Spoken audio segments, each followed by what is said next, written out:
When someone says telephoto zoom lens, what comes to your mind? The Sony 70-200? Or Tamron 70-180? Or the Sigma 70-200? That's exactly what I thought. Until Samyang decided to do something completely different. Instead of following everyone else, they made this. The brand new Schneider Kreuznach X LK Samyang AF 60-180mm F2.8 FE. Today, we're not just going to unbox it. I'm mounting it on my Sony A7R III, doing a quick autofocus test, taking it outside for some photos, and finding out if this lens deserves your attention. So, let's go! What's up everyone? Welcome back to the Rappi Sam Still. If you're into honest camera reviews and real-world gear tests, make sure to subscribe because I upload new photography and filmmaking content every week. Now, let's open this box.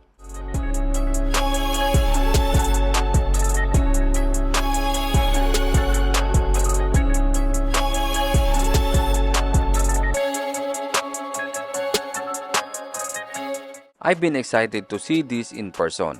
Right away, the packaging feels premium.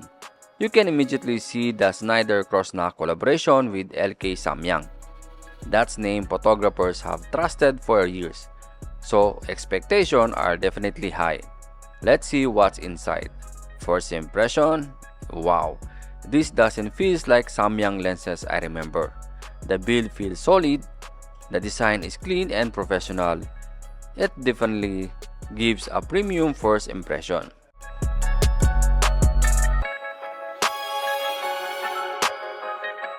Why 60-180mm? The first thing people will ask is, why 60-180? Why not 70-200? Actually, that extra 10mm on the wide end gives you a bit more flexibility for portraits, events, and even tighter space. And 180mm is still more than enough reach for most photographers. Instead of copying everyone else, Samyang decided to create his own focal range.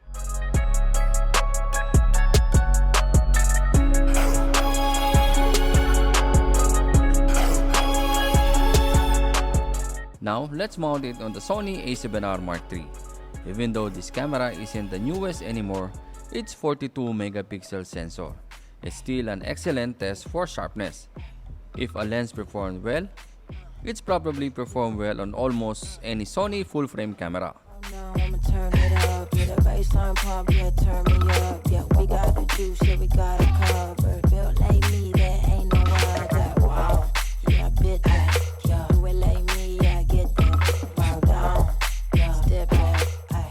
Let's see how the autofocus performs. I'm going to test the eye autofocus, face tracking, near to far focusing, far to near focusing, and continuous autofocus. Because specs are one thing, real world performing is another. Honestly, my first expression is really positive. The focusing feels quick, it locks confidentially, and eye autofocus strictly well on the subject. So far, no complaints. Coming in hot, so you better watch out. Yeah, price ran up, now it's double the amount. Yeah, I ain't got a flex, cause I got sugar in a honey and a iced honey. I'm a 10, I don't care if they like. Charge it to the game if I hate them moving shiesty. Swiping all day, cause I gotta stay icy. I like everything top tier, cause I'm top tier. Future looking bright, shine bright like a chandelier. I'm just trying to win, I ain't trying to be cavalier. You can meet me at the top if you bout it, yeah.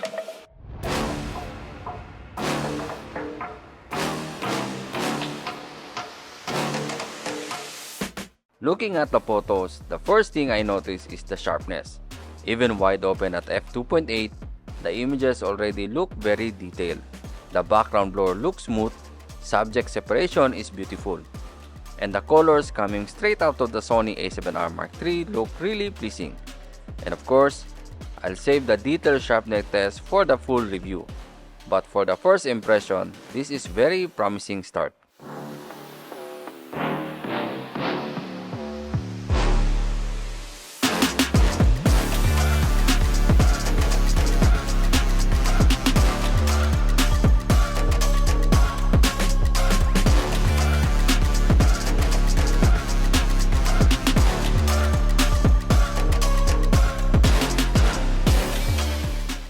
who is this lens for? If you are shooting weddings, portraits, events, sports, or even YouTube content where you need that compressed telephoto look, this could be a very interesting option.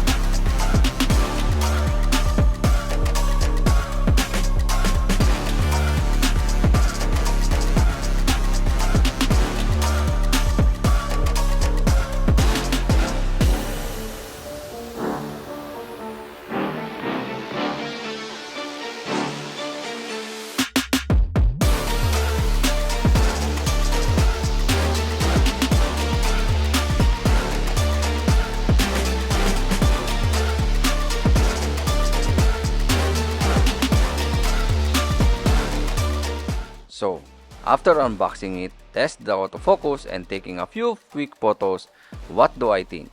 Honestly, I'm impressed. Not because Samyang made another telephoto zoom, but because they didn't try to copy everyone else. They built something unique. Now, can it compare with the Sony, Sigma, and Tamron after a full review? That's much bigger question. And that's exactly what we're going to find out next.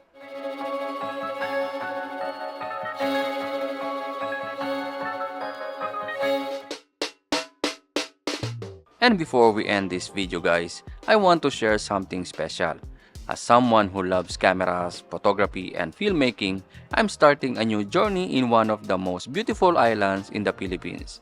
Introducing Siquijor Camera House, a camera rental service made for travelers, vloggers, and creators visiting Siquijor. Soon you can rent cameras, lenses, and creator tools, from simple travel cameras, vlogging setup, up to cinematic creator packages. So even if you travel without bringing your own gear, you can still capture amazing memories, because when you visit a beautiful place like Siquijor, don't just explore the island. Capture your story. Our rental service is coming soon, so please support us by liking and following our official Facebook page, Siquijor Camera House. Be part of our journey from the beginning. Rent, shoot, and explore.